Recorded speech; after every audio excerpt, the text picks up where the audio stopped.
तर राज्य शासनाचा आदर्श युवा शेतकरी पुरस्कार मिळालेल्या शेतकऱ्याची आत्महत्या पाहायला मिळते। बुलढाण्यातल्या शिवनी आरमाळ गावचे शेतकरी कैलास नागरेंनी मृत्यूला कवटाळलेला आहे। शेतकऱ्यांना खडकपूर्णा जलाशयातून शेतीसाठी पाणी मिळावं यासाठी आत्महत्या केलेली आहे।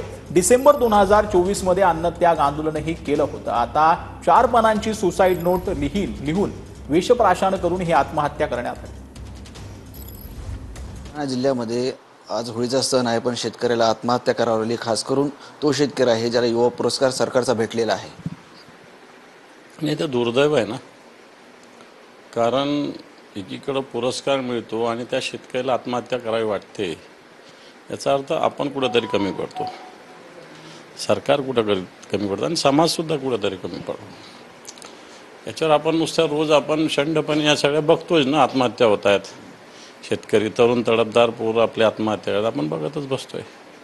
याच्याशिवाय काय करतो? आपले रोजचे आकडे वाढतात फक्त 7,000, 7,100, 7,200, 7,000, याला शिवाय काय बोलता येईल? हर्ष निकमसह संजय सरोदे, TV9 मराठी, छत्रपती संभाजी।